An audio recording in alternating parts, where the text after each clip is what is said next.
True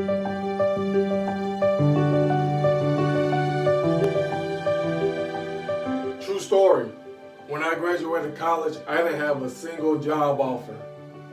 One day my cousin hit me up on Facebook and he was actually writing me to ask me for my help, and he ended up helping me.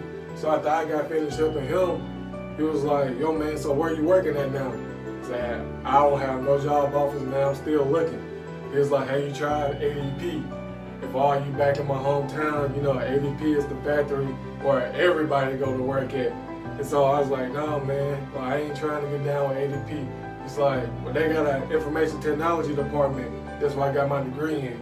And so I was like, okay, I didn't know that. And so quickly he put me in touch with the manager. The manager within 2 weeks hired me. And so I'm working there, trying to stack my bread, and I'm still looking for another opportunity, because in order for me to work at ADP, I had to move back in with my parents. And I hated that experience. Not because I don't love my parents, it's just I had gotten used to my independence. And I was like, there is no way I'm going to be living with my parents at the age of 22, 23, however old I was at the time. And so it was one instance where I was at work and this guy came by me on the forklift and we just started talking, and he was like, man, you got a maid. And I thought to myself, I'm like, bruh, you think this is it? You think this is it for me? And I'm like, don't put limitations on me. Don't put limitations on my ability. To make a long story short, that comment lit a fire under me. I really had to take inventory of myself, and I realized that I was getting comfortable. And I was like, I'm getting comfortable in a place, in a position that I really don't want to be in. And so my first step that I had to do was I had to sacrifice. I made a commitment to myself that I was going to get myself in a better position. I was going to move out of my parents' house and be on my own, and I was going to move out of my hometown. For my sacrifice, I promised myself that I would not get on social media for the whole entire month of October 2016. I promised myself that I was going to work out every single day. I promised myself that I was going to apply for any job, any and every job that I was interested in, no matter what. That was the commitment that I had made to myself. Those were the things that I was going to sacrifice, and I was willing to sacrifice it in order for me to step into my greatness. And that's what you have to do. You have to sacrifice something. For some of us, the word sacrifice scares us. But let me tell you something. In order to be the person that you want to become, you have to give up being the person that you are now. What do I mean by that?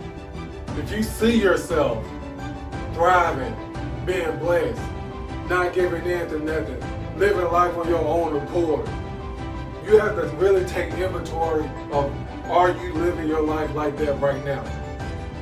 And if your answer is no, then you have to die to any old form of yourself that you currently are and bring alive that new form that you want to be. The other thing that I had to do, which is step 2, is to be radical.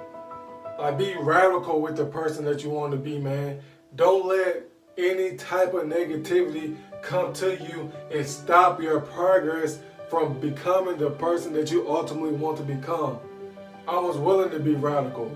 I was willing to sacrifice. I was willing to get to myself, to meditate, to get away from social media, to work on myself and work out every single day, to clear my mind of all the negative stuff and press play on my positive thoughts instead of giving in to my negative. I was willing to be radical. I was willing to make any change necessary for me to get into the place that I wanted to be. That's the type of attitude you gotta have whenever you're going after something that you want, especially when it's dealing with you, because it has everything to do with you and not anything to do with anybody else, which is my third point. Stop asking people for permission. Stop asking them permission to be great. Give yourself permission. Say yes to yourself, because guess what? Greatness is already in you, and you need to believe in that. And let's be real, Most of us want to ask people for permission because just in case we fail, we can have someone else to blame for our failure. That's not how this works. That's not how this works at all. We learn from our failures. We don't make excuses for them. When you learn from your failures, they're not really failures. They are life lessons. And when you look at them like that, man, you'll be unstoppable. And that's how you reach your greatness.